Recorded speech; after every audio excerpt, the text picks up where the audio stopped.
chapter begins, and Luffy shouts, "No way in hell, this is a lie. He would never kill Vivi's dad.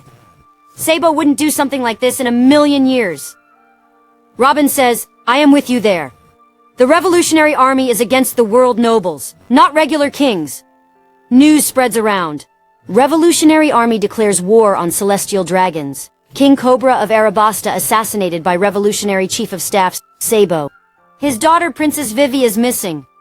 Luffy orders, "Set course for Arabasta right now." Zoro says, "Like I have been saying, what good is that gonna do? The man's dead. Besides, Vivi was last seen at Mary Jawai's." Luffy says, "Then let's go there." Someone was hiding, and he says, "Are we heading to Mary Jawai's?" "Not good, damn it, it's too muffled to hear." Zoro angrily says, "You moron, that's the den of the enemy." Luffy angrily replies, "Damn straight, what's wrong, Zoro? You chicken?" Zoro says, "Calm down. I'm just saying we don't have any leads." Sanji was crying and saying, "Where are you, Vivi-chan? How are you feeling? Please be safe." Chopper got shocked and said, "Vivi's dad is dead? But he was so nice. Even to us pirates." Usopp adds, "Yeah, he was the best king around." Name is sad and says, "I am torn between worrying about Vivi and worrying about how she's taking all this."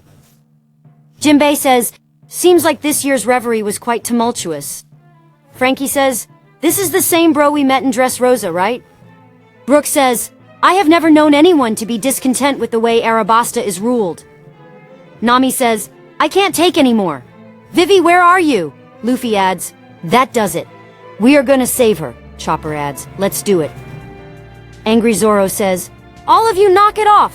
Then he tells Luffy, "Luffy, remember what you said about Ace that one time?" Luffy remembers him saying, "Ace has his own adventures and feels regretting." Zoro continues, "You trusted him to make his own way up until the point where he actually needed help.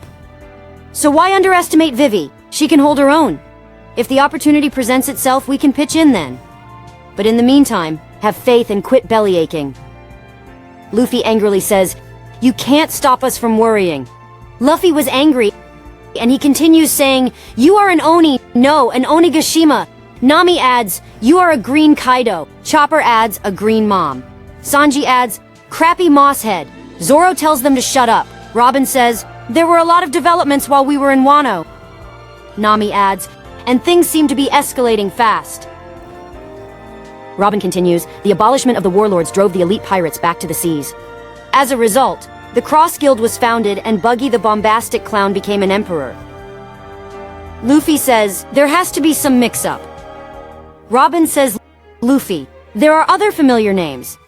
Would you like to hear the news about them too?" Luffy says, "Nah, I'll leave it up to you.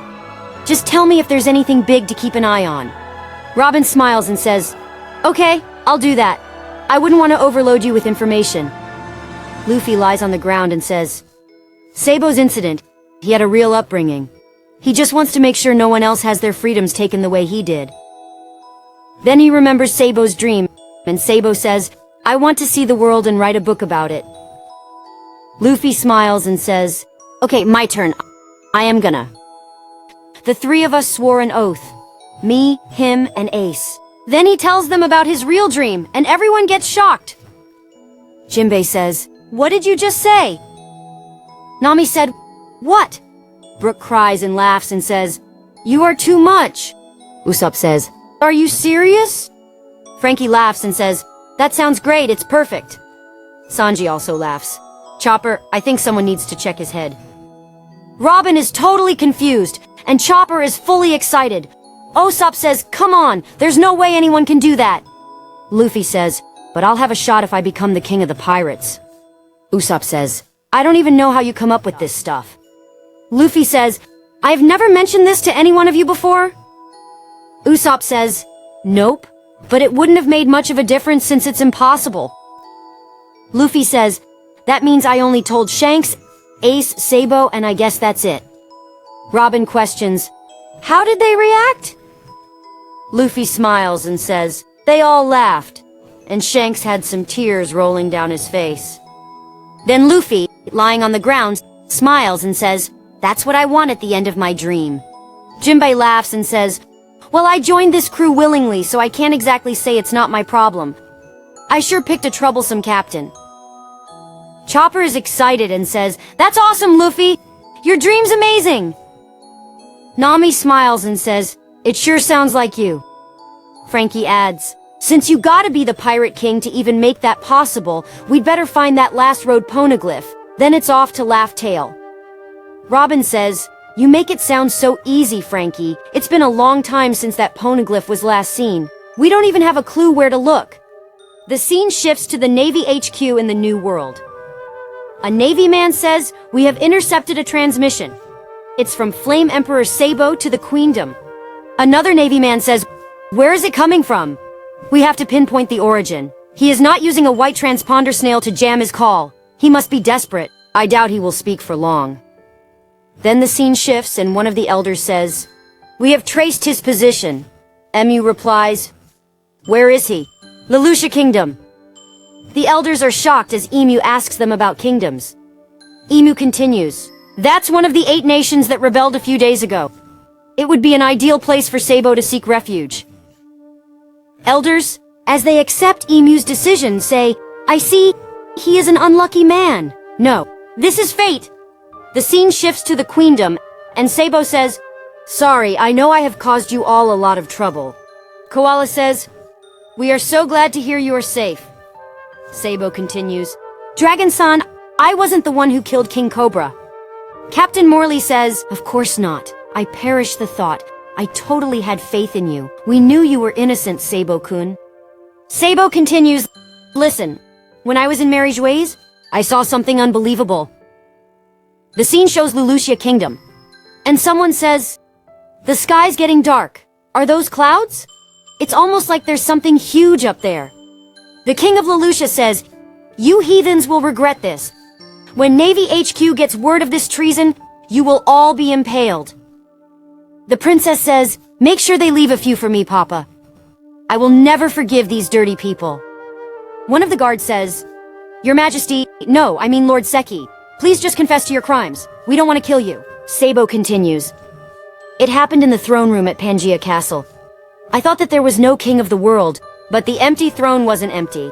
I saw, as far as the surveillance division is concerned, no one detected anything abnormal today. No information was intercepted. As for Lelouch, that country never existed." And then we see some destructive thing that came from black clouds and completely destroyed the whole kingdom of Lelouch. Koala says, "We have reports of sea quakes on the southeastern shore. Beware of tsunamis." A few days later, a heavy tsunami approaches, and Thousand Sunny gets caught in it. Jinbei says, "Furl the sails, the wind is too strong." Luffy says, "Are we close to making land, Nami?"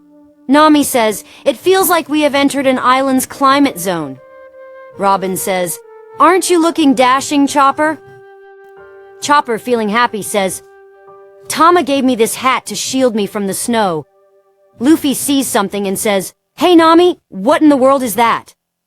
Then we see a giant and destructive eddy current.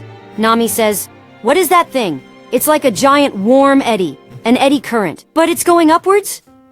Brook says, "It must mean a mass of warm water is being forced up at this point from somewhere. It looks like an updraft."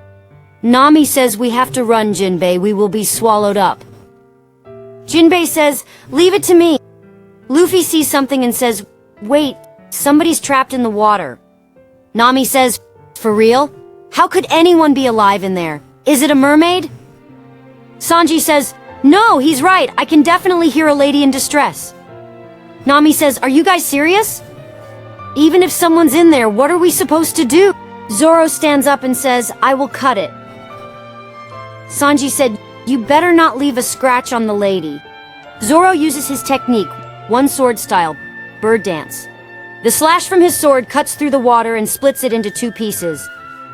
Chopper stands up and says, "Hey guys, what's all the commotion? Amiga Sahat Chopper here reporting for duty." But the wind is strong and he falls down and starts flying. Usopp gets shocked and says, "Chopper, why did you come out?" Luffy catches Chopper, but they both get flown away. Usopp is terrified and shocked. He sees something and shoots towards it. Suddenly, they see a kid who comes out of the water. In shock, Usopp says, a kid popped out. And it was none other than one of the worst generation jewelry Bonnie, with 320 million berries, and the chapter ends.